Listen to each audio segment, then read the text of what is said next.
Quem somos? Como chegamos até aqui? De onde viemos? Por que somos o que somos? Charles Darwin, que nasceu há 200 anos, era um naturalista discreto que não gostava de discussão. Ele observou a natureza incansavelmente e concluiu: nós não fomos criados de uma só vez por determinação divina. Os seres vivos evoluíram e se diferenciaram aos poucos. Essa conclusão, na época, foi considerada uma heresia. Mas Darwin não parou aí. Também concluiu que homens e animais são parentes. Toda a vida na Terra tem uma história em comum. Somos muito mais conectados do que poderíamos imaginar. Isso foi uma revolução. Hoje a Globo News começa uma série de programas que celebram a vida e a obra deste cientista inglês que desenvolveu teorias tão ameaçadoras para a época. Vamos também tratar das polêmicas e das consequências do pensamento do homem que mudou para sempre a nossa visão de mundo.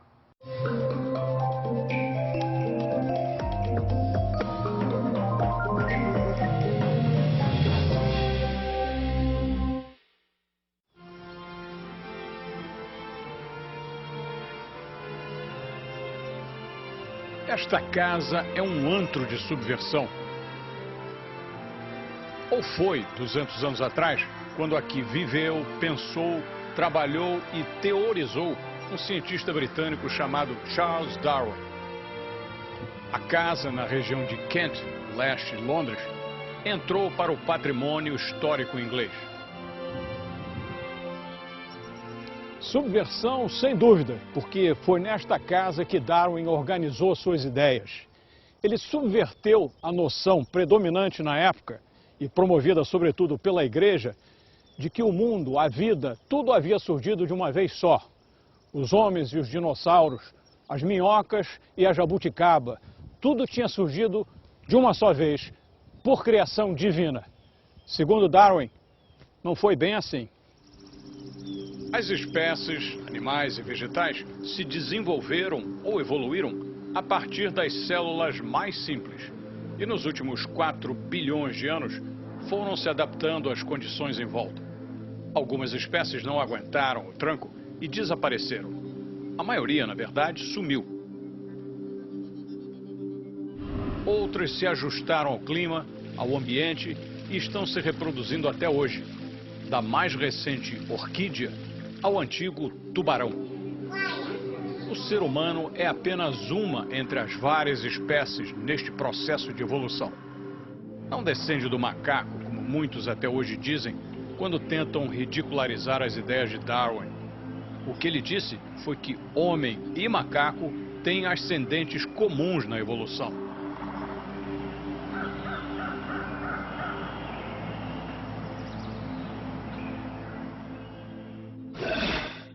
Janet Brown, da Universidade de Harvard, biógrafa de Darwin, comenta a reação exacerbada à teoria do ancestral comum, que ficou conhecida como Guerra dos Gorilas. After The Origin of Species was published, there was a terrific debate, of course, about the possible ape ancestry of humans. And one of the amazing things that coincidentally happened was that the gorilla, the animal, the gorilla, became much more known to Westerners through that same period and was incorporated very dramatically and rapidly into these debates. Many, many individuals felt that the animal was so primitive, so bestial, so aggressive that it could not be an ancestor for humans. We know different now, that they're not aggressive at all and that they are very closely related to us. O filósofo americano Daniel Dennett explica que Darwin mostrou a dimensão exata e limitada do homem no universo. I think there have been several great demotions in human self-perception. Galileo Copernicus put us as on a planet revolving around the sun rather than as the center of the universe with everything revolving around us. Astronomy has shown that we are a tiny speck our star is one out of billions of stars in the Milky Way, which is one out of billions of galaxies. We are the tiniest imaginable insignificant speck in the whole universe. And Darwin shows us that we're just lucky to be on a planet that for over 4 billion years has had the right conditions for life to evolve. And we're the current manifestation of life. It won't go on forever.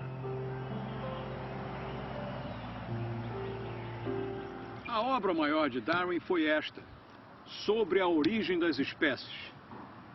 Na época, foi considerado um livro meio difícil quando o editor recebeu. Na verdade, o editor nem queria publicar, virou para o Darwin e perguntou: mas por que você não escreve sobre pombos? Todo mundo gosta de pombos. O Darwin, na ocasião, já tinha decidido que ele precisava publicar rápido, porque percebeu que outras pessoas estavam chegando na teoria dele e insistiu na publicação. O editor acabou cedendo e, desde então, o livro nunca mais parou de ser vendido. A primeira edição, de 1.250 exemplares, foi toda vendida em poucos dias. Não significa que quem comprou o livro gostou do que leu. People before him had tried to do the same thing, but in lesser terms. And I think what Darwin did had a huge impact on everybody, not only in the sort of gentleman scientific world, but for the lay people of Victorian England as well. I mean, what he was saying pretty much negated everything in people's religious beliefs, so it had a huge impact on people. He was living here, and his wife, Emma, and the kids around. His wife was very religious, very traditionalist in that sense. And this is Victorian England we're talking about.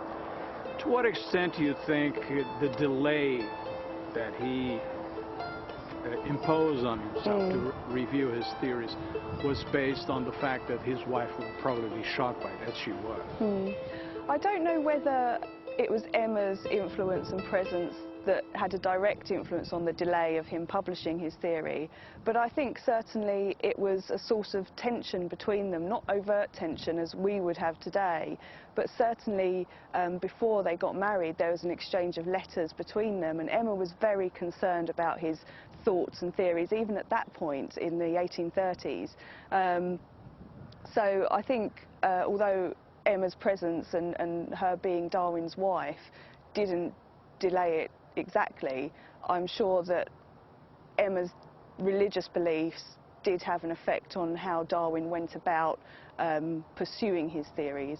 I think his wife did not repress Darwin's ability to think about religion. She was, of course, religious, but they managed in their married life to keep their belief systems relatively separate. It was not a divisive issue between them.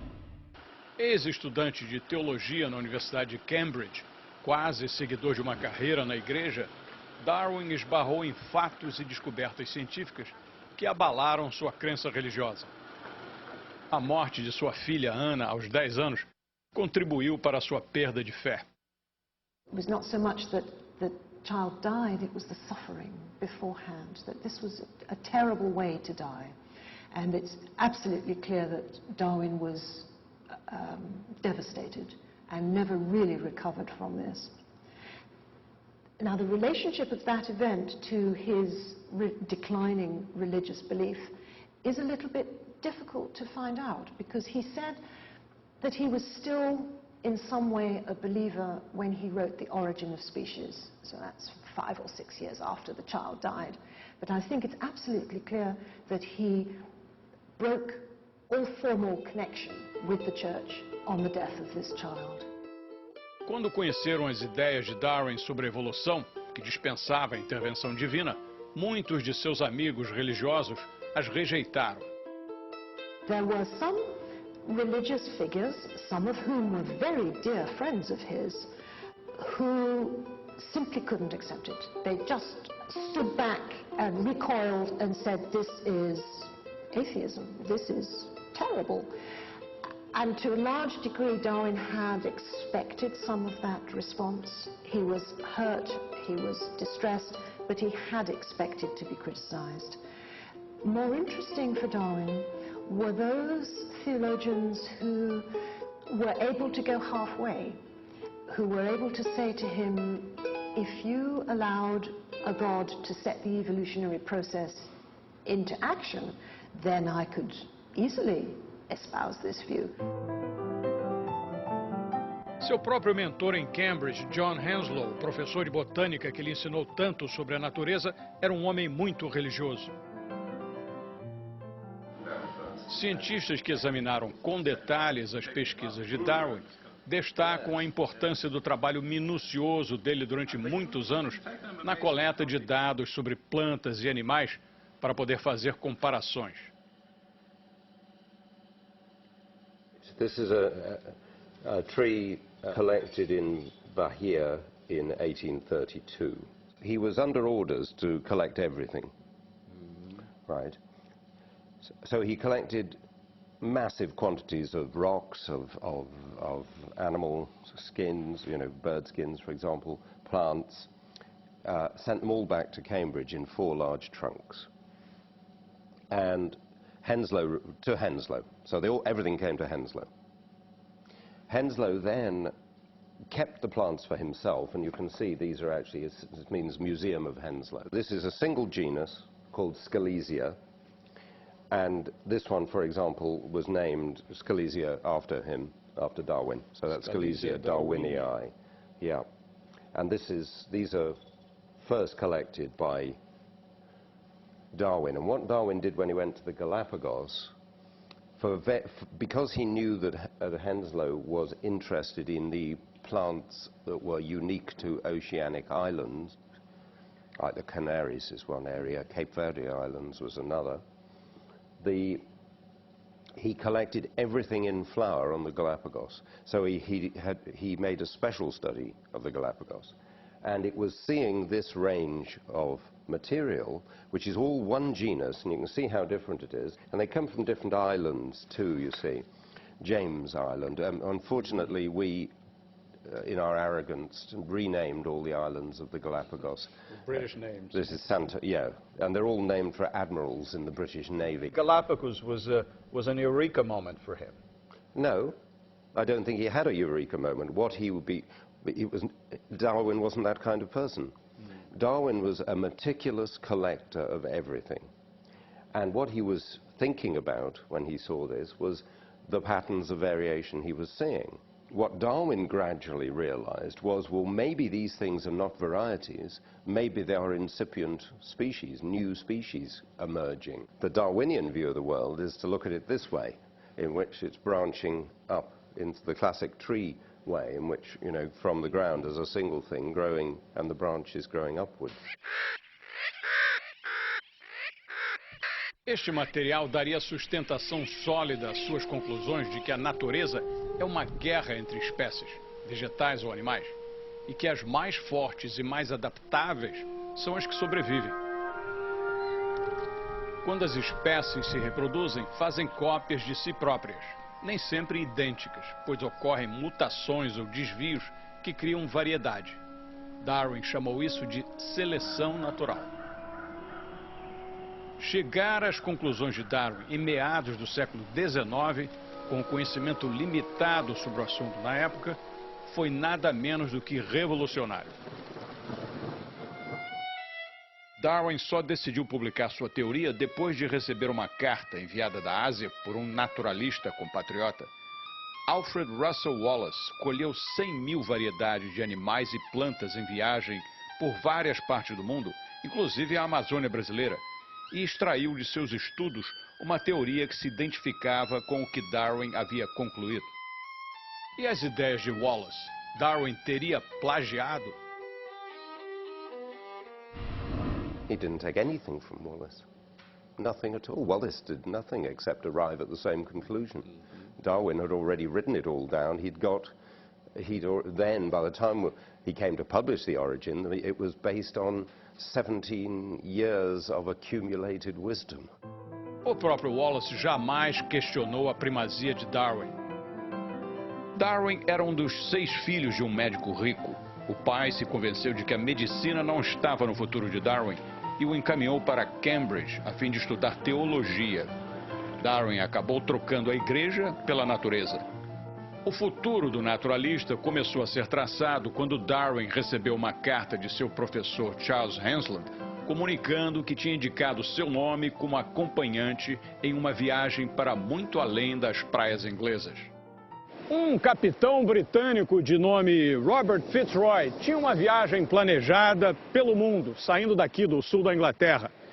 Durante vários anos ele iria percorrer vários países e recolher amostras de plantas, de animais, fósseis, rochas. O excêntrico Fitzroy, que tinha 23 anos, contratou então Charles Darwin, que tinha 22. Depois ele diria que contratou Darwin porque gostou da forma do nariz dele.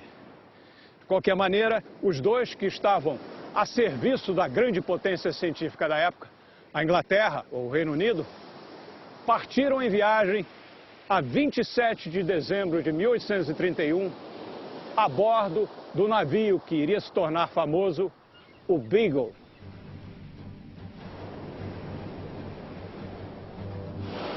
A viagem, que durou 5 anos, iria se tornar célebre pelo que Darwin recolheu de espécies animais e vegetais, rochas e fósseis em vários países, inclusive no Brasil.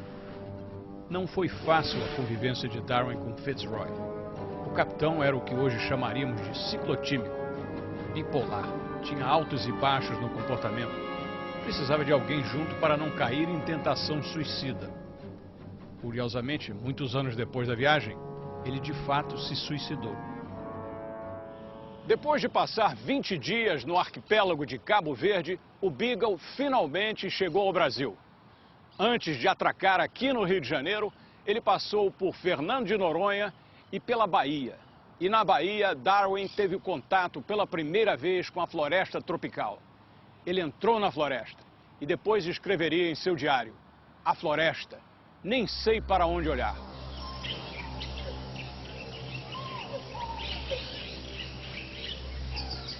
Primeiro, ele nunca tinha saído da Inglaterra, né? E é a primeira vez que ele vem aos trópicos. Ele já tinha lido a obra do Humboldt, estava relendo de novo também. E ele fica completamente abismado com o que ele vê. Ele para ele escutar a chuva, ele nunca viu nada igual. As cores são completamente diferentes. As epífitas, as plantas que mais chamam a atenção na passagem dele aqui também no Rio, né? Já que bromélias são plantas só do continente americano, né? Então ele fica verdadeiramente admirado com tudo que ele vê aqui. Essas aqui são algumas das árvores que o Darwin possa ter visto naquela ocasião, quando ele relata o que ele viu aqui. Era um jardim botânico muito jovem ainda, então a ideia era um jardim de aclimatação de plantas, e essa aqui, por exemplo, é o cravo da Índia, né, que era muito utilizado na época que não tinha geladeira, né, para se temperar tudo, com sal, pimenta, cravo, tudo temperava-se. Tem frutapão. Ele ficou admirado também com a sombra da mangueira. Ele diz lá no relato dele que ele não imaginava que uma árvore pudesse ter uma sombra tão escura como é uma sombra de uma mangueira, né, que ela fecha, as folhas fecham completamente a passagem de luz. Se tem uma mangueira muito bem formada, a sombra realmente dela é muito escura. Ele também, como todo naturalista, prestava atenção nas relações humanas, nas relações do país com os seus habitantes. E ele falava que a escravidão era a pior coisa que tinha no Brasil. E ele reclamava dos portugueses, inclusive, até fisicamente mesmo, dizendo que os negros tinham um porte mais elegante, eram de uma inteligência maior, né, até, e ele tinha muita preocupação com isso. Ele era de uma família muito liberal, né? Porque, inclusive, ele viu em alguns momentos coisas de até um pouco de tortura. Aqui no Rio mesmo, e ele falava que as mulheres eram muito cruéis. Lá na Fazenda Sossego, em Conceição de Macabu, onde ele ficou mais tempo, ele foi para lá com os ingleses, e um desses ingleses tinha vários escravos. E ele dizia, e numa discussão com um feitor lá, né, com um capataz, esse cara queria separar as famílias e vender os homens para um grupo e as mulheres e as crianças para o outro. Ele achava aquilo de uma crueldade enorme, né? Quando o Beagle tornou a zarpar da costa brasileira, em seu caminho de volta para a Inglaterra, Darwin observou: nós finalmente deixamos a costa do Brasil. Eu agradeço a Deus que nunca visite novamente uma nação escravocrata. Do Brasil, o Beagle seguiu viagem pelo resto da América do Sul e faria uma escala-chave nas Ilhas Galápagos, que pertencem ao Equador. Ali, Darwin teve a atenção captada pela pequena variação entre espécies de plantas e pássaros em ilhas vizinhas. Ele interpretou as variações como resultado de adaptação às condições de cada ilha. Anos depois, Darwin concluiria que as variações mais apropriadas à sobrevivência de cada espécie acabariam se impondo e passando às gerações seguintes. Ao contrário de algumas interpretações populares, Darwin não teve uma revelação instantânea em Galápagos e ali estabeleceu a teoria da evolução das espécies, como um momento eureka de descoberta. Darwin entregou suas amostras de animais, plantas e fósseis às sociedades científicas britânicas e prosseguiu em sua vida pacata de estudos, sobretudo depois de se casar e mudar para a casa de Kent, onde teve 10 filhos, perdeu 3 deles e ficaria lá até morrer. Todo dia depois do almoço, Darwin dava uma caminhada por essa trilha. Era a hora que ele se dedicava a pensar sobre o que estava estudando, trabalhando, pesquisando. Passava por aqui, respirava um ar puro, dava uma olhada nas plantas e de vez em quando ele parava ali na estufa para examinar suas experiências em botânica.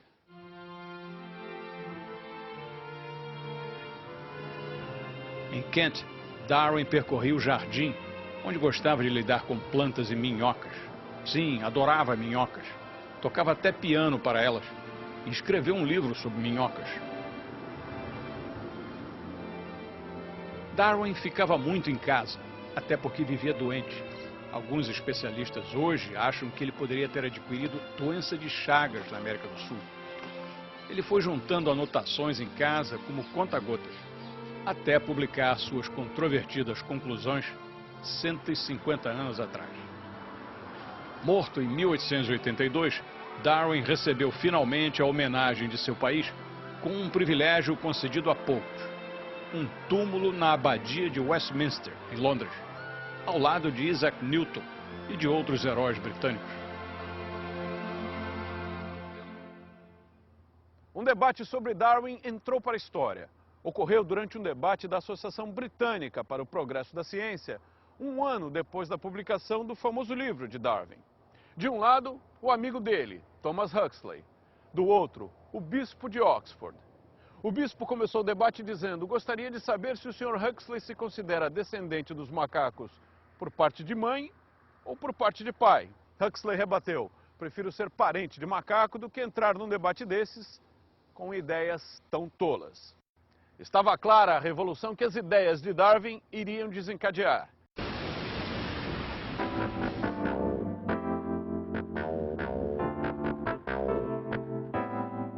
Por que a asa de um morcego e a barbatana de um peixe-boi são tão parecidas? Por que besouros marrons se reproduzem mais do que os verdes? Como é possível que um molusco seja antepassado dos dinossauros e dos homens?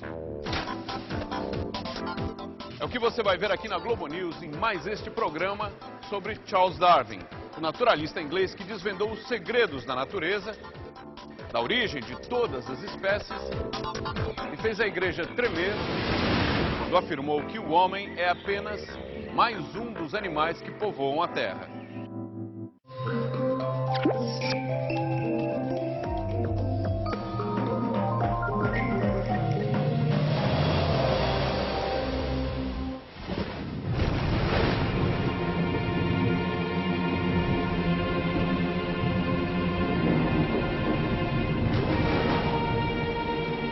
O pensamento dominante na Inglaterra vitoriana era o de que a Bíblia tinha as respostas sobre a criação do mundo.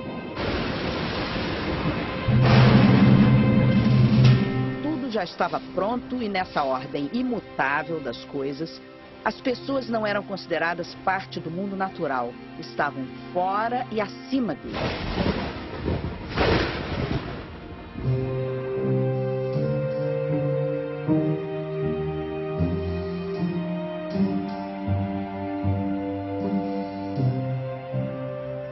Mas no início do século XIX, vários naturalistas europeus estudavam plantas e animais e especulavam sobre uma origem material para a evolução. Entre eles, o avô de Charles Darwin, Erasmus, e o francês Jean-Baptiste Lamarck, autor de uma primeira teoria da evolução. Só que os estudiosos da época não conseguiam explicar claramente como a evolução acontecia.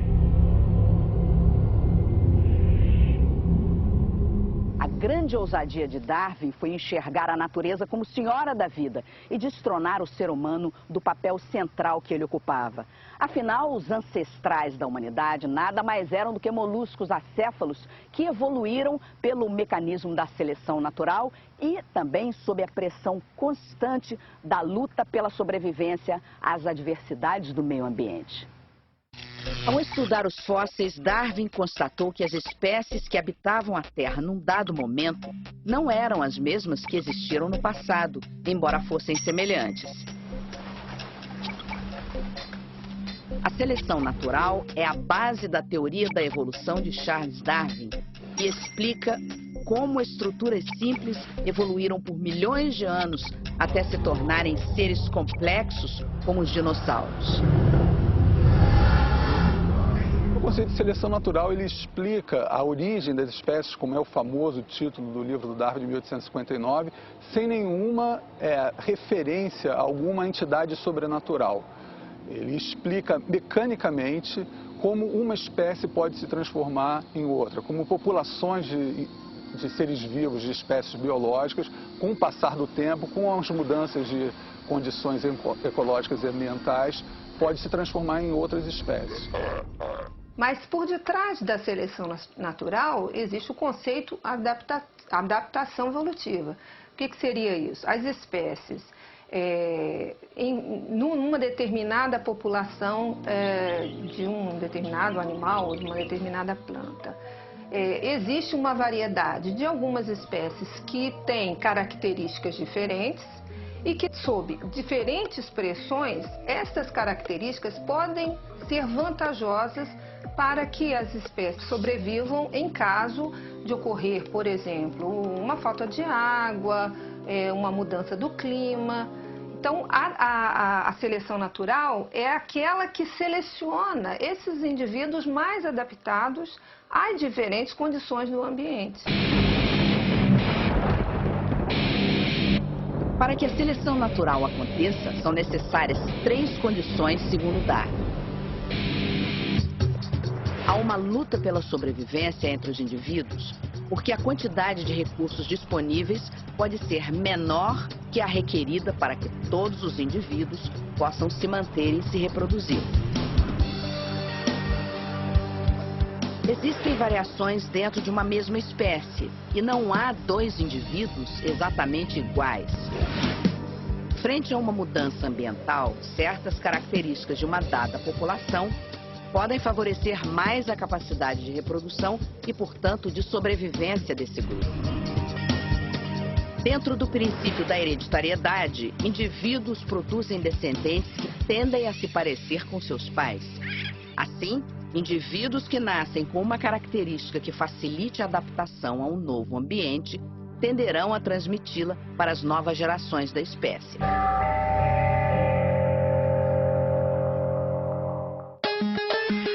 Veja um exemplo simplificado do processo de seleção natural de besouros. A variedade dentro da espécie produz besouros verdes e marrons. Os besouros verdes, por serem mais visíveis, são mais facilmente comidos pelos pássaros, muitas vezes antes mesmo de terem tempo de se reproduzir. Assim, os besouros marrons acabam se reproduzindo mais. Por hereditariedade, os filhotes marrons se reproduzem em descendentes também marrons. Se esse processo continuar, um dia toda essa comunidade será de besouros marrons. As principais ferramentas para o naturalista Darwin desenvolver seu trabalho foram inicialmente a botânica, a zoologia e a geologia, que o acompanharam nos 5 anos da expedição do navio Beagle. Darwin havia deixado um país onde se acreditava que a Terra existia apenas há 6.000 anos. Ele trouxe para casa na Inglaterra a crença de que o mundo era muito mais antigo, baseado na investigação das formações geológicas. Mas o estalo para transformar seus achados numa teoria sistemática da evolução só veio quando Darwin leu um certo livro. He only is able to put all these things together by unintentionally reading a book by the political economist Thomas Robert Malthus. In Malthus's essay on population was the statement that populations always increase and the food supplies never increase as rapidly as the population, so there will be a crisis point, and those who are best equipped to survive will be the ones who survive. And that's the nub of Darwin's theory of natural selection. Darwin percebeu que animais e plantas também podem ser vítimas de pressões populacionais. Daí a sua conclusão. Indivíduos adaptados ao ambiente têm maior probabilidade de sobreviver, se reproduzir e passar as suas características aos seus descendentes. Darwin percebeu que havia um grupo específico de pássaros com tamanhos, cores e bicos diferentes. Os pequenos tentilhões variavam de acordo com as condições do clima e da qualidade das sementes e frutos com que se alimentavam. Darwin não despertou logo para a importância do seu achado. Só depois, na viagem de volta, foi que se deu conta que, provavelmente, os 14 tipos de tentilhões poderiam derivar de uma mesma espécie. Mais tarde, as diferenças entre os bicos indicariam que um grupo de tentilhões maiores vivia em ilhas mais secas e só se alimentava de sementes mais duras, enquanto outros de tamanho menor faziam ninhos em ilhas mais úmidas e com muito mais comida. Veja, por exemplo, o que aconteceu com esses 3 mamíferos. A asa do morcego, a pata da toupeira e a barbatana de um peixe-boi compartilham semelhanças. A partir de um mesmo ancestral, cada um se adaptou de acordo com o meio em que vive.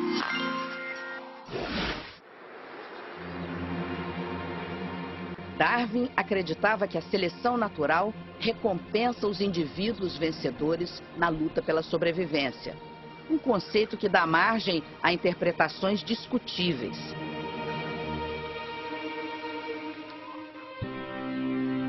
O biólogo Ricardo Weisbord lembra que a teoria de Darwin foi criada para ser aplicada a espécies biológicas e o ser humano é só mais uma espécie. A gente tem que tomar cuidado com alguns aspectos quando a gente olha para o ser humano, porque o homem, como qualquer outra espécie, tem características próprias, e uma das características próprias da espécie humana é um alto grau de inteligência e uma linguagem altamente desenvolvida. That all are equal, all are free, and all deserve a chance to pursue their full measure of happiness.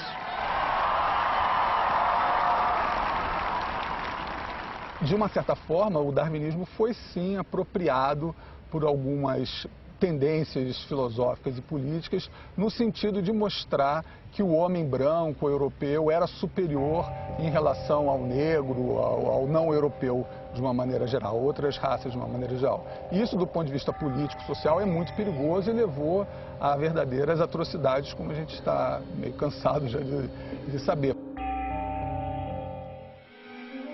I think that Darwin's idea of evolution is actually very simple, but it's very easy to misunderstand.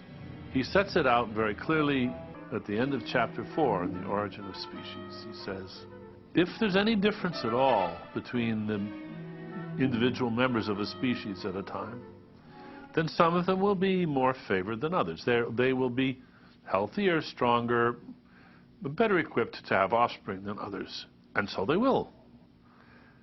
And so those that are better equipped will compose a larger and larger proportion of the population over time. But of course, as time passes, the competition changes. So there's a constant refreshing of this competition. Darwin começou a formular a teoria da seleção natural depois de 1830 e trabalhou nela em silêncio durante 20 anos. Até que um naturalista contemporâneo, Alfred Wallace, com quem ele se correspondia, lhe enviou seu próprio trabalho para apreciação. Darwin constatou que era muito semelhante ao seu. Uma parte da pesquisa de Wallace foi realizada na Amazônia, como conta a repórter Daniela Assayag. Wallace queria provar a origem das espécies. A ideia já era difundida na Europa, mas era apenas uma suposição, sem comprovação científica. Ele acreditava que na Amazônia podia estar a chave desse mistério.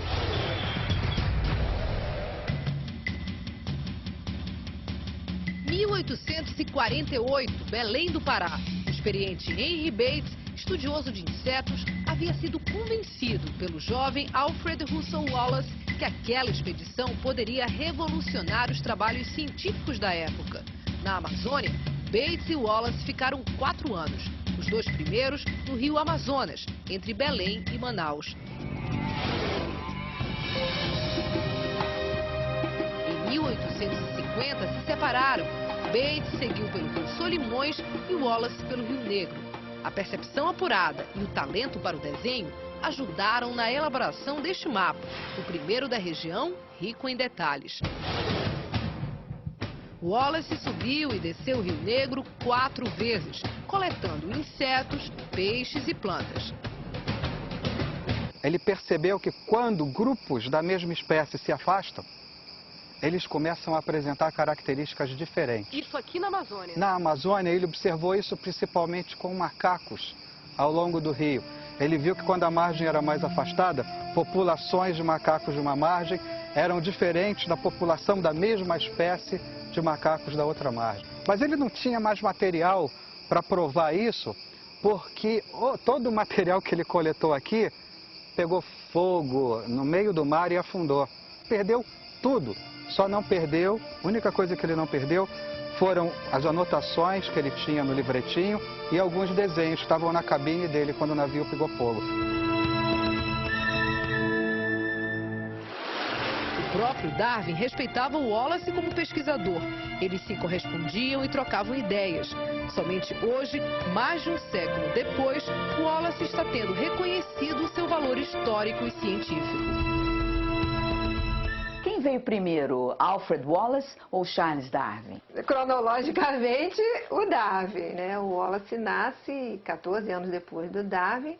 Só que quando o Darwin recebe a carta de Wallace, ele reconhece as suas próprias ideias e essas ideias que ele estava elaborando por muitos anos e que pretendia publicá-las num livro. Então, nesse sentido, os dois, né, historicamente, como eles apresentam juntos, eles chegam juntos na formulação da teoria. É por isso que se diz que a teoria tem que ser chamada teoria, né, Darwin-Wallace ou Wallace-Darwin. Não exclusivamente Darwin. Embora a gente vá ver que o desenvolvimento da teoria feito por Darwin é muito mais profundo e muito mais extenso do que o próprio Wallace. A seleção natural, tal como descrito por Darwin, é um processo mecânico, não linear, e que tem como único objetivo a reprodução. No entanto, há fenômenos que também acontecem por acaso na evolução da natureza. O acaso é uma das questões mais difíceis, às vezes, de ser compreendidas pelas pessoas de um modo geral, pelos estudantes, por exemplo, quando estão estudando a evolução. E a ideia de acaso é aquela que não nos diz o que pode acontecer se um meteoro cair na Terra quando, por exemplo, nós tínhamos uma população, né, dos dinossauros gigantesca. Darwin se perguntava também como os humanos surgiram quando estava desenhando a sua teoria da seleção natural. Seu argumento para a evolução humana surgiu no livro Os Ancestrais do Homem, publicado em 1871. Na época, havia poucos indícios fósseis sobre a nossa origem. Any fossil, however old, has got to have predecessors. And so you can't pick on one fossil and say, this was the first human. It doesn't mean anything, because obviously its grandfather, its great-great-great-great-great-grandfather existed and was maybe a tiny bit less human. But there is no one moment at which in the succession of ancestor descendants leading towards us, you could suddenly stop and say, right, from now on they're human. Darwin comparou os humanos aos grandes macacos e logo aconteceu uma confusão. O homem vem do macaco. Mas essa ideia é do naturalista Lamarck. Ele traçou o arco da vida que vai dos primatas, passando por macacos e hominídeos. Darwin argumentou que as semelhanças eram indícios que homens e macacos tinham um ancestral comum, que gradualmente evoluiu e criou ramos. O homem foi para um lado e o macaco para o outro. Apesar do tempo evolutivo ser lento e gradual, podemos reparar momentos de profundas transformações. A passagem da vida na água para a terra, o retorno para o mar de alguns dos mamíferos terrestres, o aparecimento dos seres humanos. E assim se forma a árvore da vida, esboçada pela primeira vez por Darwin em 1837. Essa era a única ilustração que constava da primeira edição de A Origem das Espécies. Hoje, os biólogos acreditam que pode haver cerca de 100 milhões de espécies de organismos vivos na Terra. A árvore da vida representa a história evolucionária das espécies.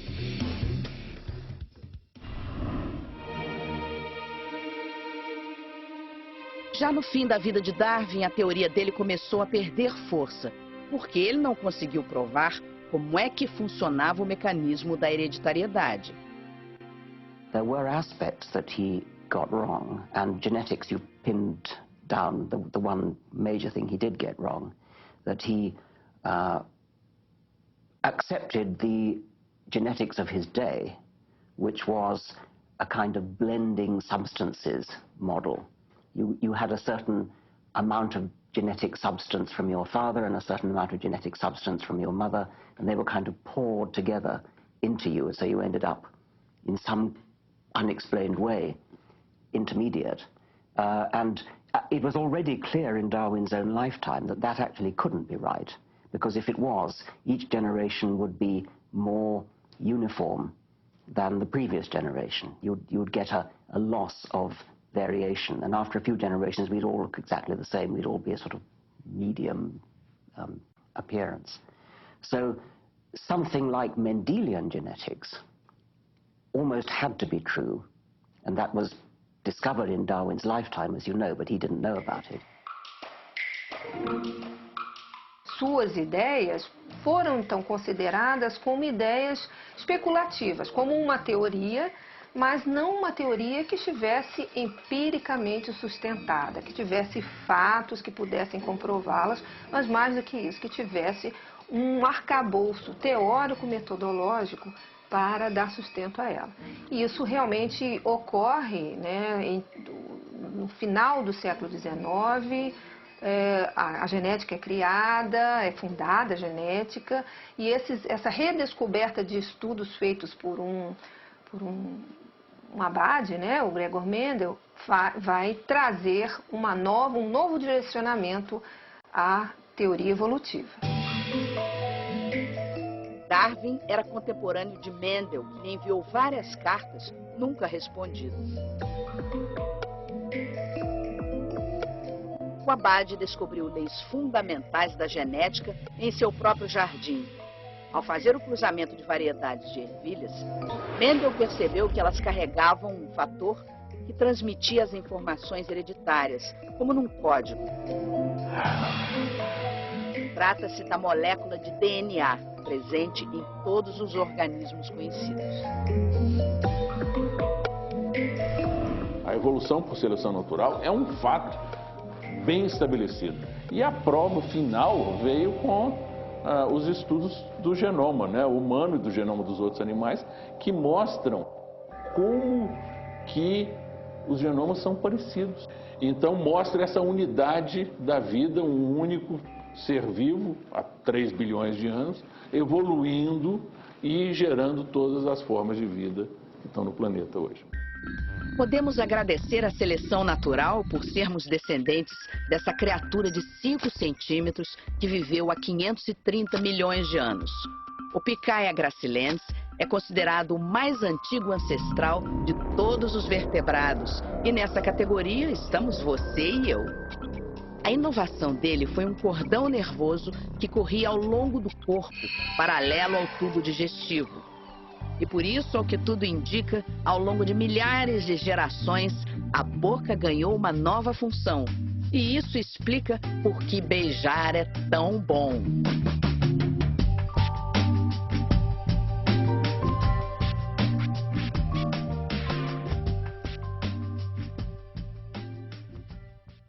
Foi exatamente a divulgação dessas ideias há 150 anos que provocou uma reação violenta da Igreja.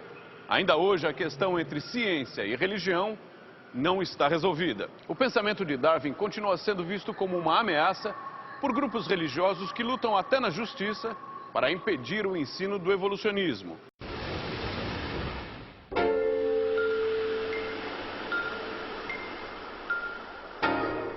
Ele não queria brigar com Deus, nem com os homens. Mesmo assim, 150 anos depois de publicar o livro A Origem das Espécies, Charles Darwin ainda irrita quem leva a Bíblia ao pé da letra. Isso porque ele concluiu, depois de muito pesquisar, que os seres vivos não foram criados por Deus de uma só vez. E publicou uma teoria que virou o mundo de cabeça para baixo. Muita gente ainda acredita que o universo foi feito em 6 dias e que a Terra não tem mais de 6.000 anos. Não levam em consideração as provas, em contrário que a ciência fornece quase todos os dias a partir do que Darwin descobriu. Hoje, a Globo News visita o quartel-general dos homens que combatem as ideias de Darwin e conversa com os defensores dessa corrente de pensamento. Mas antes é melhor relembrar o que Darwin pensava e como chegou à teoria da evolução por seleção natural.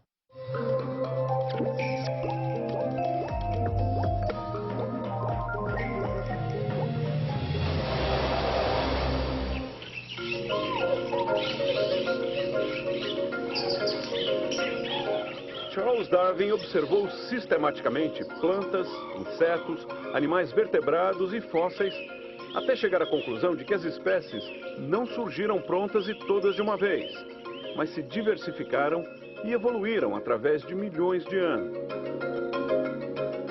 Estou completamente convencido de que as espécies não são imutáveis e que aquelas pertencentes ao que chamamos de mesmo gênero são descendentes diretas de uma outra espécie, já extinta.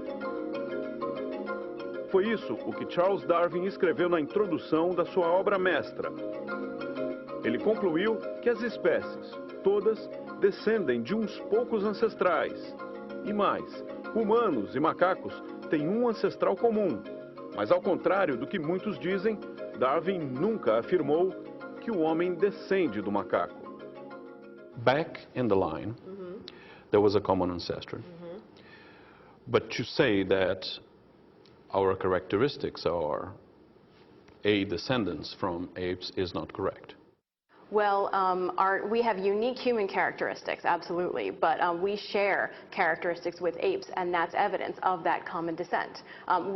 There are also unique characteristics of living chimpanzees because they've had the same amount of time to evolve as we have from that common ancestor. You have some skulls here. What do they tell you about our evolution? Sure, they tell us these are some skulls in time series that tell us that we evolved from somewhere sort of back here would have been the common ancestor of apes, modern apes and humans. And there are skulls that tell us that there was really mosaic. This will be a common ancestor. This is not a common ancestor. This is a human ancestor. So this is already on the line to humans. And this tells us that there are some mosaic characteristics that our ancestors shared that some are similar to modern apes and some are unique to humans. So you can see there are large canines here, which is a characteristic of apes, but you can tell from where the spinal cord goes into the skull back here. Right there. Exactly, that this was an upright walking being. A ideia de que o homem é apenas mais uma espécie, igual a tantas outras, e não obra da criação divina, batia de frente com as convicções religiosas da Inglaterra vitoriana. O próprio Darwin estudou teologia e, no início da carreira, era religioso. Na primeira edição de Origem das Espécies, em 1859, ele ainda dialogava com um Deus criador. Há uma verdadeira grandeza nessa forma de considerar a vida, que, juntamente com todas as suas diversas capacidades, teria sido insuflada pelo Criador em poucas formas, ou talvez em uma única. O cuidado em evitar atritos entre visões de mundo que ele esperava poder conciliar não sobreviveu até o século XXI. Opositores ferrenhos de suas ideias criaram uma fortaleza anti-evolucionista, o Museu da Criação.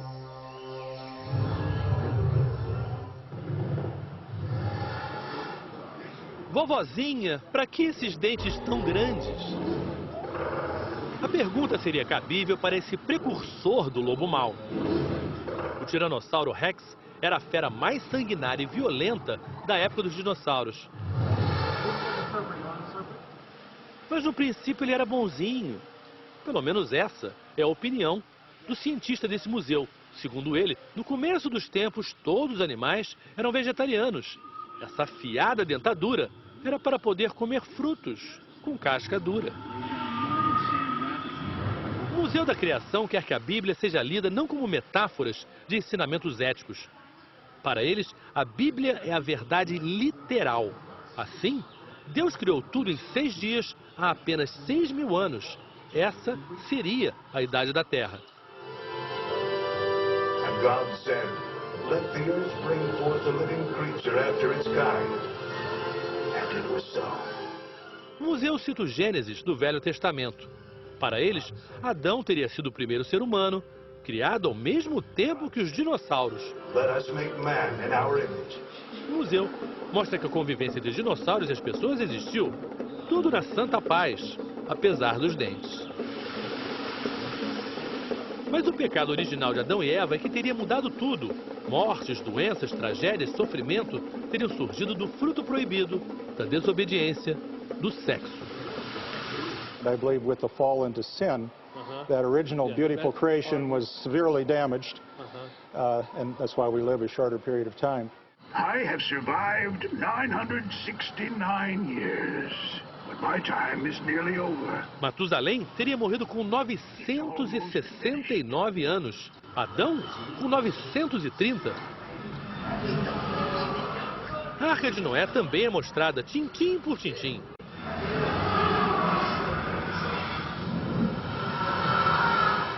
O dilúvio teria matado tudo e todos que não estavam na arca.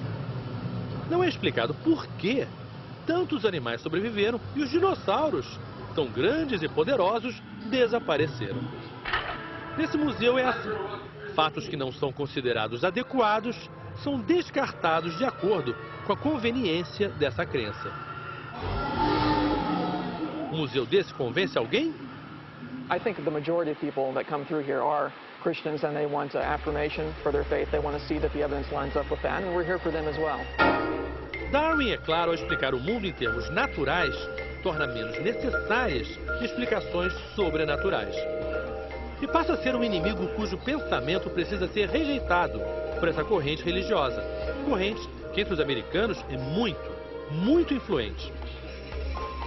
Entre os países mais desenvolvidos, os Estados Unidos estão sozinhos como o único lugar onde a teoria de Darwin ainda é considerada controversa. O debate é feroz nesse início do século XXI, como foi no final do século XIX.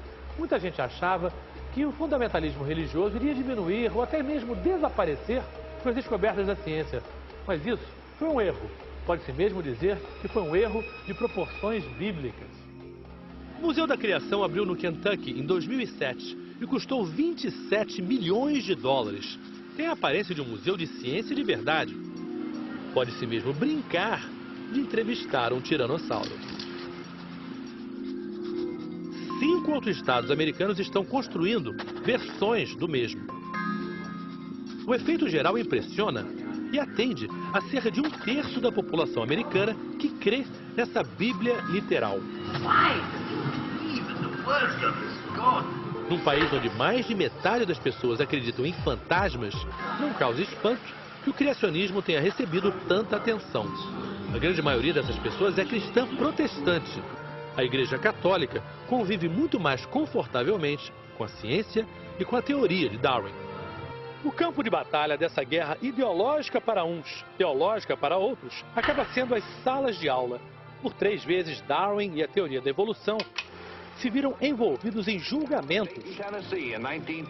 A primeira vez na década de 20, quando um professor de biologia, John Scopes, foi julgado e condenado por ensinar a teoria da evolução. O advogado de acusação tinha sido 3 vezes candidato à presidência. Soa familiar?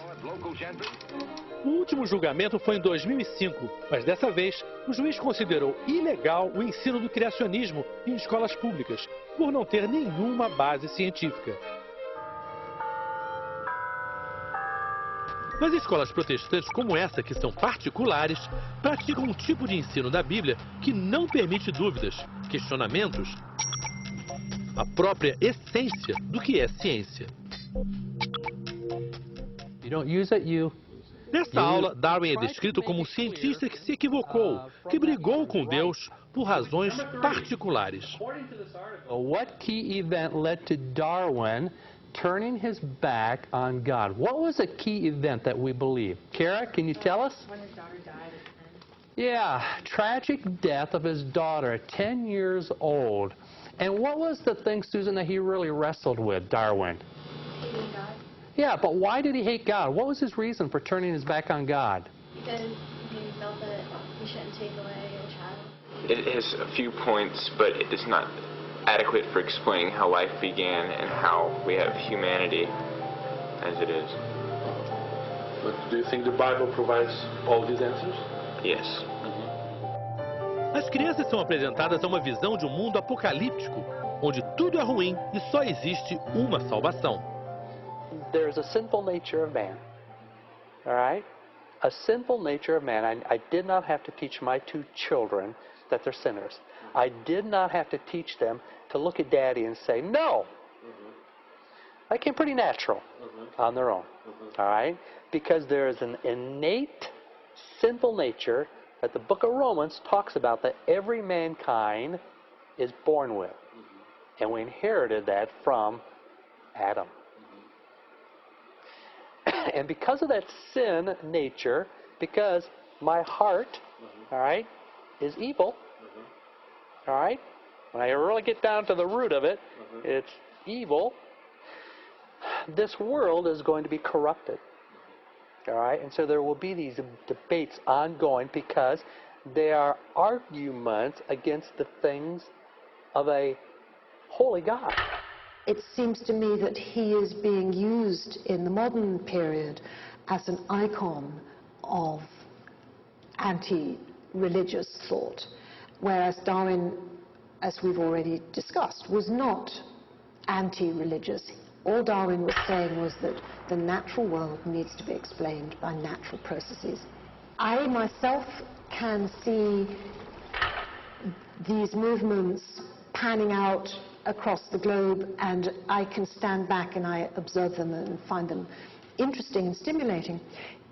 It's much more dangerous and much more difficult if you are one of those people who is not being taught evolutionary theory, for example, or who's being taught something completely different. Then you get to university and you find what you know is not right. God has a destiny for the state of Alaska. Master's Commission is one of the keys in God's plan for Alaska, the United States, and the entire world. Este vídeo faz parte da propaganda de Sarah Palin como governadora do Alasca. Palin estava numa reunião na igreja pentecostal em que o Alasca foi anunciado como refúgio para o fim do mundo. Esta visão de mundo ganhou força no governo Bush. Palin foi escolhida candidata a vice-presidente para salvar os republicanos do furacão Obama, mas perderam. foram temporariamente extintos pelo eleitorado americano. Em muito menor escala, o criacionismo chegou ao Brasil, como mostra a repórter Beatriz Tillman. No Brasil, um país extremamente religioso, a necessidade de uma visão de mundo que seja compatível com a origem divina da criação cresce sem negar a importância da teoria da evolução. Nós viemos ao Instituto Mackenzie, uma das centenas de instituições confessionais do país, para ver, na prática, como coexistem criacionismo e evolucionismo. Nós temos uma visão criacionista do ponto de vista filosófico. Esse é o nosso fundamento filosófico. E ensinamos aquilo no que acreditamos. Como que a escola consegue conciliar a teoria do criacionismo com o ensino evolucionista? Se você pegar, por exemplo, o material de ciências do 7º ano, ele vai tratar da questão evolucionista. Ele vai trazer, veja bem, reconhecendo o ser vivo, vai tratar da questão toda. Vai tratar como? Mostrando a teoria de Darwin, né? Eles estudam Darwin. Então, todos os conteúdos que são trabalhados em qualquer escola, na nossa escola também é trabalhado. Mas nós nos reservamos também o direito de trabalharmos o criacionismo como algo que vem complementar. Uma das bases da biologia evolucionista, darwinista, é de que tudo isso que eu estou vendo aqui à minha volta, que é parte do mundo natural, apareceu por acaso. E nós não acreditamos nisso. Nada disso apareceu por acaso. Essa árvore aqui do meu lado, ela não apareceu por acaso. Ela é fruto de um Deus bondoso que criou essa árvore e tem propósitos na natureza que ele criou.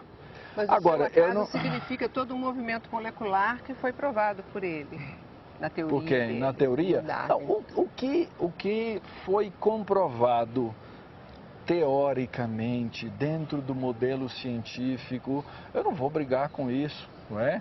Ninguém aqui vai negar o avanço da ciência nos últimos 150 anos. Não tem o porquê fazê-lo. Agora, a nossa grande dificuldade é que essa ideia ou esse conceito parte normalmente de uma base materialista naturalista, ou seja, não existe nada além disso. Só que em 2004, o que estava restrito às escolas religiosas atravessou uma fronteira perigosa.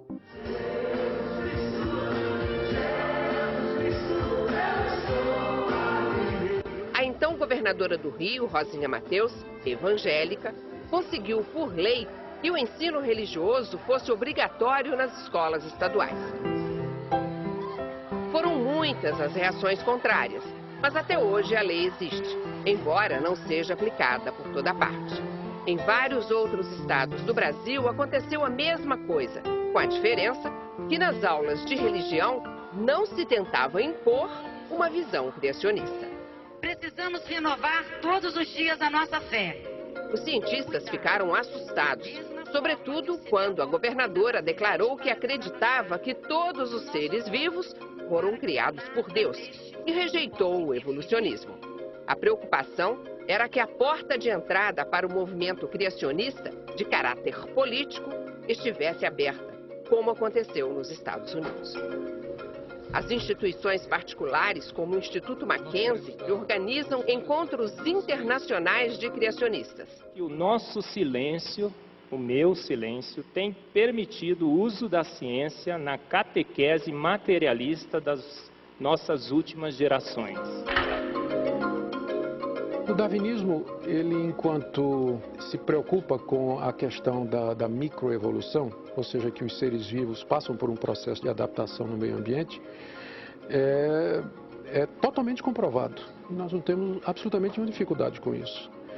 A nossa dificuldade é quando se extrapola essa ideia de que os seres vivos se adaptam ao meio ambiente como uma explicação para a variedade de seres que existe hoje no planeta.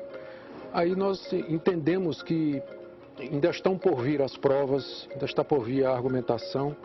A ideia da seleção natural, para nós, e das mutações randômicas, que são dois dos fundamentos do darwinismo, não consegue explicar, na nossa avaliação, essa variedade maravilhosa, a complexidade que a bioquímica tem revelado. Daí porque nós estamos sempre abertos para estudar outros paradigmas, como, por exemplo, do design inteligente, que é defendido, inclusive, por quem não é religioso. Que a Terra tem 6.000 anos, Arca de Noé, dilúvio, que os seres humanos teriam convivido com dinossauros. Vários cientistas religiosos têm dificuldade de aceitar essa parte da Bíblia e desenvolveram uma ideia chamada design inteligente. Basicamente o que eles dizem é que na natureza existem coisas complexas demais, que só seriam possíveis através de um criador. Michael Behe é um dos principais autores dessa proposta. Em 2 livros, esse bioquímico diz que as moléculas, as células, são complicadas demais para terem surgido através da seleção natural. Behe é pai de 9 filhos que são educados em casa, não vão para a escola. Marcas de um certo tipo de radicalismo religioso.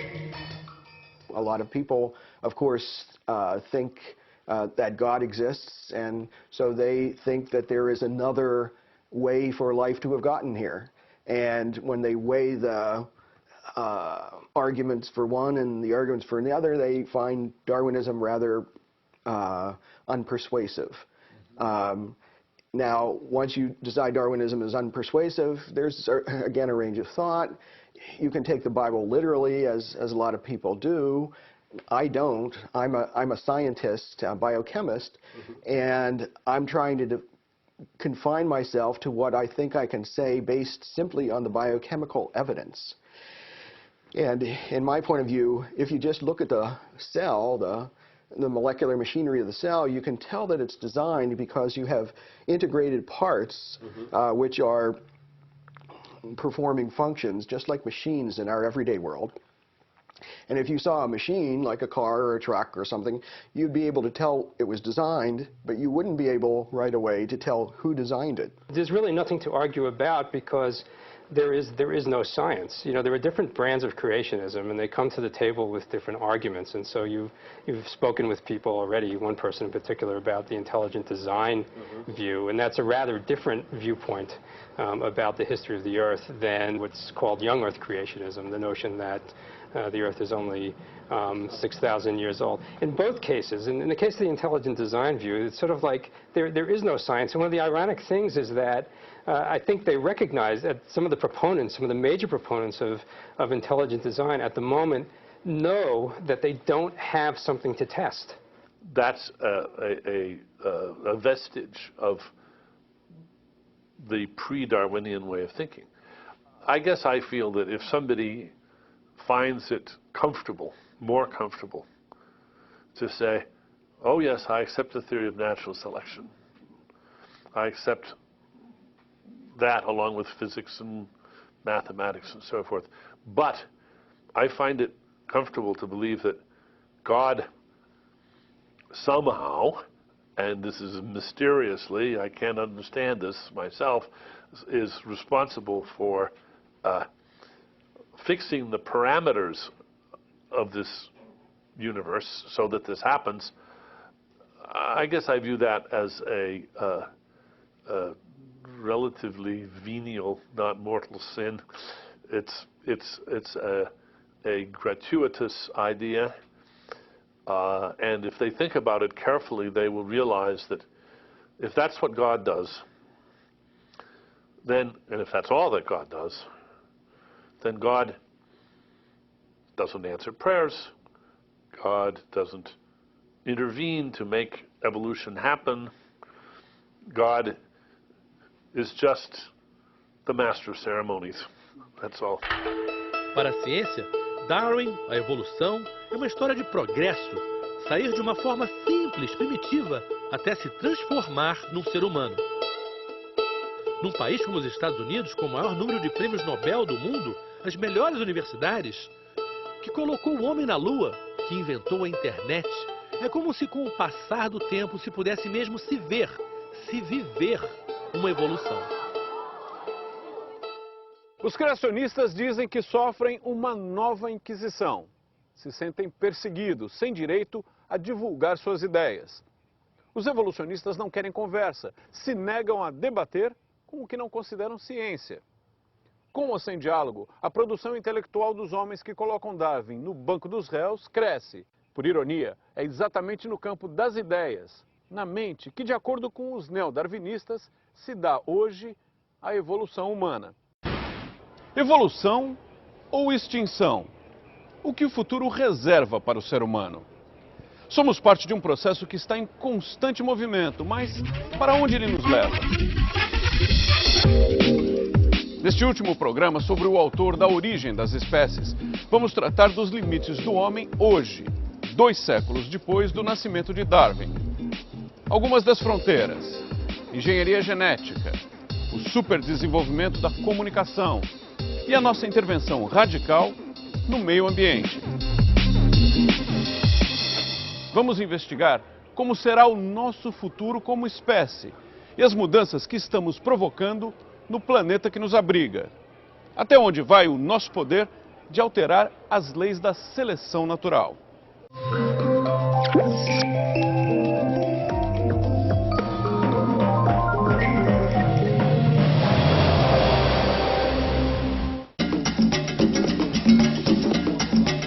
Se julgarmos só por nossa aparência, esse poder não é tão grande como imaginamos. Biologicamente, o homem de hoje se parece muito com aquele de 150 mil anos. Será que já paramos de evoluir? As I often say, if I were to get on the London Underground system in Camden Town, in London, which is where we now are, which is a fairly rough part of town, a lot of drunks and so on in it, and if a Cro-Magnon man, a very early modern human, was to come and sit next to me on the tube, I really wouldn't notice.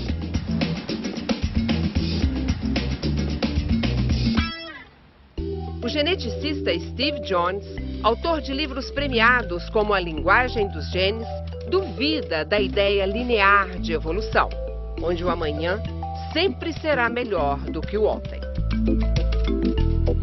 Para ele, a balança da humanidade pende mais para o homem bruto, o das cavernas, do que para a beleza perfeita de um Davi de Michelangelo.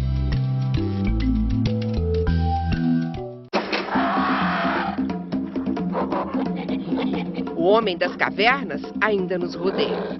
Aparece de relance quando nos olhamos no espelho. Ele está nos pequenos gestos de uns, na maneira de andar de outros. Mas uma diferença nos coloca 2 passos à frente deles: o cérebro desenvolvido. The thing which is perhaps most surprising about human evolution, modern human evolution, is that it hasn't really started. It hasn't really happened at all. If you look at the fossil record, you look at the brain size of our immediate ancestors and relatives, it gets relatively bigger and bigger and bigger, and we have a brain about 5 times bigger than one would expect, given the body size of any other primate. Okay, so we're pretty smart, I guess. O biólogo evolucionista Richard Dawkins também defende a ideia de que o cérebro desenvolvido foi o principal fator de nosso sucesso como espécie. Para ele, ao longo de milhares de anos, passamos por um processo da seleção natural, que canalizou a força do nosso instinto de sobrevivência para o processo criativo. In nature, one would set up goals to find a water hole, to capture a buffalo. And the mechanism that our brains possess for setting up a goal of that sort, that which was built into us by the ultimate natural selection goal of propagating genes, that mechanism of setting up goals to do things like catch buffaloes is now still in our brains, but it's been diverted into other goals, such as finishing a book, writing a symphony, or marrying a particular person.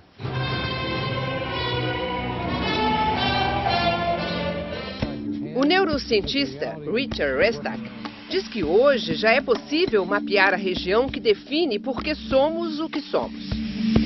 O córtex pré-frontal é quem coordena os nossos julgamentos morais. Ele é o chefe de nossas ações. Lá é possível formar o que a ciência hoje chama de lembranças do futuro. well, how can you have future memory? Well, future memory means you can look back at how things were before, particularly in the individual basis, when you did certain things, there were certain consequences. Well, then you then looked and project into the future. And we're probably the only creature that can do that, at least in the long framework. Animals can foresee, dogs and cats, that they may be punished if they get up on the sofa, but they are not able to see themselves 2 or 3 years from now. They can't look into the future. Only we can do that. O começar de cada dia é a certeza de que agora é o presente. Que iniciaremos mais uma jornada, como ontem, anteontem, munidos de nossas necessidades, nossos conhecimentos e nossa consciência.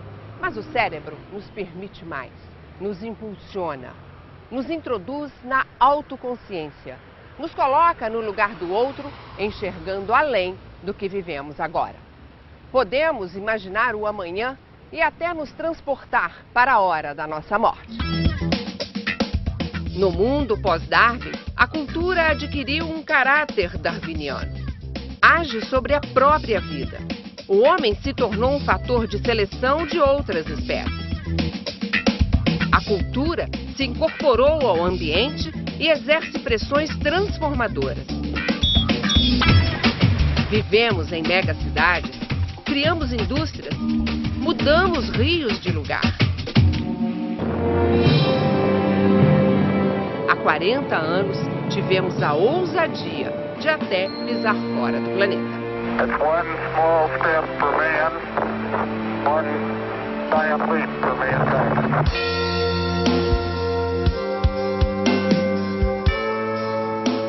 Será que esses grandes feitos nos dão o direito de acharmos que somos mais complexos? Que estamos prontos? Que somos uma obra perfeita da evolução? Quem é que diz que nós somos realmente mais complexos? Nós somos realmente mais complexos? Que uma bactéria, eu poderia concordar que sim. Nós somos porque nós temos mais partes integradas do que uma bactéria. Mas quando você compara a gente com um golfinho, será que nós somos mais complexos? Esses animais têm um monte de coisa que nós não temos. A gente tende a achar que o que a gente tem é o mais importante. Mas isso é só uma preferência que depende do observador. Ao olhar para trás, parece impressionante ver o caminho que já percorremos. Driblamos as leis da evolução como nenhuma outra espécie ousou fazer. Quando a natureza nos colocou à prova, fomos capazes de domá-la. Se fomos castigados com nevascas abaixo de zero, construímos abrigo. Nos vestimos com peles de animais. Descobrimos o fogo. Se o problema era a falta de alimento, aprendemos a arar o solo e criamos a agricultura. Inventamos a linguagem, a cultura. Nos organizamos em sociedade. Fundamos o que conhecemos como civilização. Hoje em dia, eu diria que a evolução cultural é muito mais importante do que a evolução biológica para a espécie humana, para nós. E nós mesmos fazendo, quer dizer, por exemplo, a medicina, basicamente, ela permite que pessoas que há alguns séculos atrás certamente morreriam na infância, sobrevivam. Então, de uma certa maneira, ela está agindo como uma força que está bloqueando e eliminando os próprios efeitos da seleção natural biológica, né? A evolução cultural também faz com que a tecnologia, a cada dia, descortine mais e mais os mistérios que nos rodeiam. Alguns pesquisadores dizem que em breve deixaremos de ser Homo sapiens para atingirmos uma nova classificação. Seremos o Homo futuris? Essa evolução cultural é tão grande que permite, inclusive, a terapia gênica, permite a terapia de células-tronco, permite a medicina preditiva, permite a gente controlar esses aspectos fundamentais da biologia humana, permite reprodução assistida. Então, indivíduos que seriam estéreis, hoje em dia se reproduzem. Então, essa evolução cultural permite que a gente não só tenhamos essa capacidade de ser uma super espécie. Mais de 100 anos depois de Darwin, 2 pesquisadores, James Watson e Francis Crick, chegaram ao modelo da espiral do DNA. Um fato digno de um prêmio Nobel. Foi essa descoberta, seguida dos estudos genômicos, que puseram o selo final de verdade científica na evolução natural pensada por Darwin. Foi o que faltava para nos fazer conhecer a essência dos seres vivos. Num tempo muito curto, avançamos da ovelha Dolly às terapias com células-tronco. Esta possibilidade de alterar geneticamente os indivíduos, esta intervenção muito mais profunda para controlar os rumos, vamos dizer assim, da humanidade, das sociedades humanas, elas têm consequências profundas, sem dúvida, no modo de como nos vemos no mundo, no modo de como nós vamos transformar as nossas relações humanas, né, para o futuro. Ou seja, aquilo que parecia uma ficção, ela está cada vez mais se aproximando de nós como possibilidades, não só possibilidades terapêuticas para tratamento de doenças, mas certamente como possibilidades inventivas de alterar as estruturas biológicas humanas. Recentemente, médicos ingleses anunciaram uma nova técnica de seleção genética. Usando embriões modificados em laboratório, foi possível implantar no útero apenas aqueles que não carregavam o gene responsável pelo desenvolvimento do câncer da mama e de ovário. Os pais decidiram pela seleção dos embriões porque dentro da família, nas 3 últimas gerações, várias mulheres tiveram o mesmo tipo de câncer. Para Darwin, o tempo da evolução era de milhões de anos. Sua teoria só foi comprovada através dos fósseis. Com eles, foi possível determinar as mudanças entre espécies a partir de um ancestral comum. Hoje, podemos ver a evolução acontecendo numa fração de segundos, algumas vezes dentro de nós mesmos. Existem coisas que a gente pode ver evolução quase em tempo real. Uma delas, por exemplo, é o vírus da AIDS. O vírus da AIDS, por causa do mecanismo de replicação dele, ele sofre mutações continuamente e então ele tem uma capacidade de se adaptar para o bem ou para o mal, né? Quer dizer, no caso, para a gente seria para o mal. The HIV virus is the most notorious example, of course. It keeps changing, very rapid, because 2 reasons. Viruses have a very quick generation turnover. They also carry very little baggage, as it were. They depend a lot on the organism they're living in for all the repertoire that one needs for living. They don't carry their own baggage along with them. And so they don't have to reproduce that from generation to generation, and they can just leave that and evolve in the bits that they need to evolve in order to avoid whatever it is we're trying to throw at them. Well, that's natural selection. That's evolution. Absolutely. Absolutely. In action. We can sadly watch it all too well. Commander Klingon vessel. We are energizing transporter beam. Now. Em mim, nesse momento, vivem 30 trilhões de bactérias. Se eu for teletransportado daqui para lá, que nem Jornada nas Estrelas, sem as minhas bactérias, eu vou morrer. Nós somos uma teia só. Então, a compreensão de que a humanidade faz parte de uma teia da vida, num sistema finito, coisas que o darwinismo é indispensável para que a gente possa entender, e que a tecnologia não é capaz de expandir essas fronteiras indefinidamente. Evoluir cientificamente, ter o poder de alterar as consequências da seleção natural. Conhecimento que hoje é prática comum mundo afora. O homem pode tornar uma espécie útil mais produtiva, fazê-la crescer em menos tempo e gerar herdeiros com características escolhidas. Será que esse é o caminho natural das coisas? Ou estamos adaptando a lei da evolução em benefício próprio? Somos apenas uma entre as espécies. Assim diziam as descobertas de Darwin. Mas estamos provocando um impacto comparável ao choque de um asteroide contra a Terra em termos de alterações ambientais. Tudo em um curto espaço de tempo.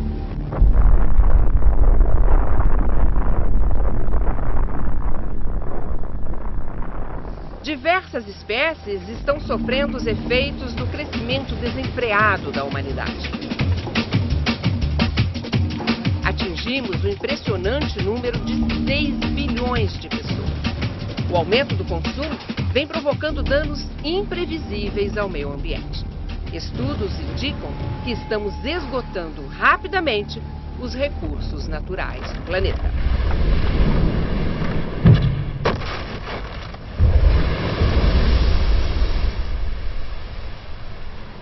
The main difference between what's happening now and what's happened in the past in extinction is that this is immensely rapid, the extinction, and it's far more rapid than has ever been known in the past.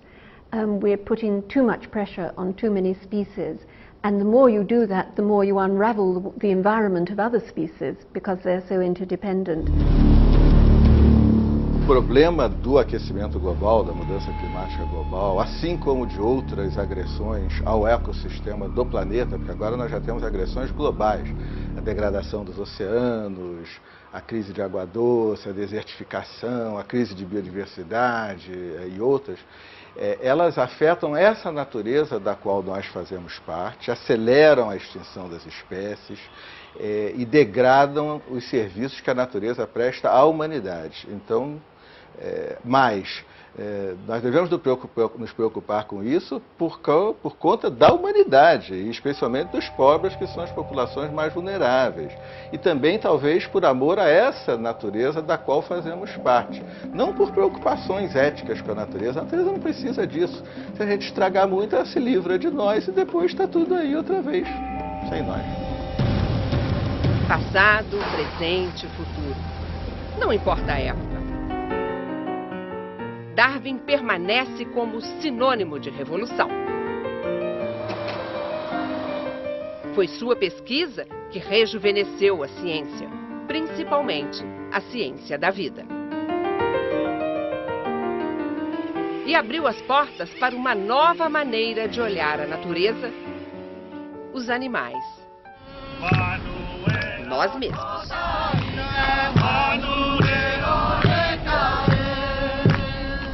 Não consigo pensar em algo que possa obscurecer a teoria darwinista, a teoria da evolução. Eu acho que essa teoria ela é uma teoria tão potente que nós como humanidades, a comunidade científica, vai continuar estudando ela por muito tempo. E eu não vejo como vai parar de estudá-la, porque, na verdade, o que a torna mais potente são os desafios que temos não só para explicar os mecanismos evolutivos, mas para conduzir as pesquisas que nos mostrem não só as respostas que nós chegamos, mas as novas perguntas que nós vamos fazer.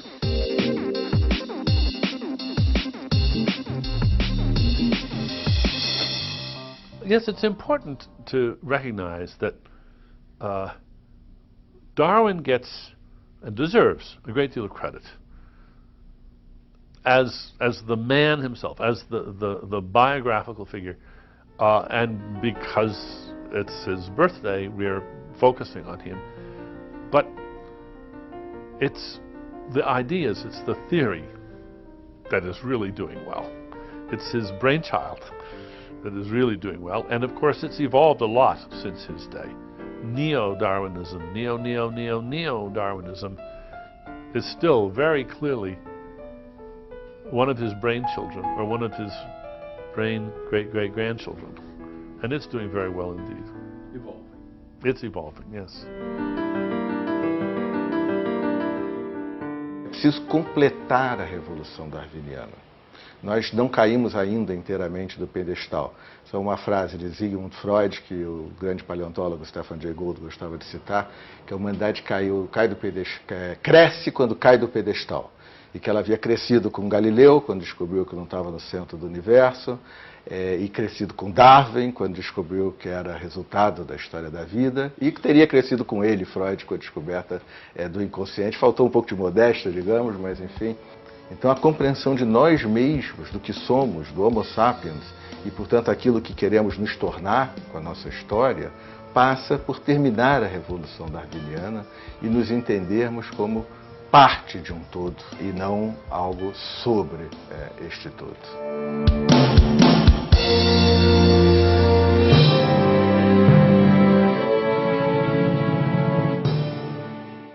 150 anos depois da publicação de A Origem das Espécies, o homem é mais darwiniano do que nunca.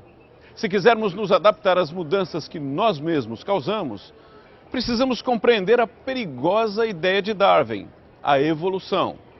Ele mostrou que o ritmo da evolução é diferente do nosso ritmo de vida.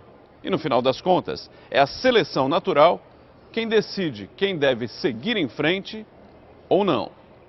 Terminamos o nosso programa com um trecho do diário, onde Darwin escreveu: há uma grandeza nesta visão de vida, com seus diversos poderes tendo sido originalmente insuflados em algumas poucas formas, ou em uma só. A partir de um início tão simples, infinitas formas, as mais belas e maravilhosas, evoluíram e continuam evoluindo.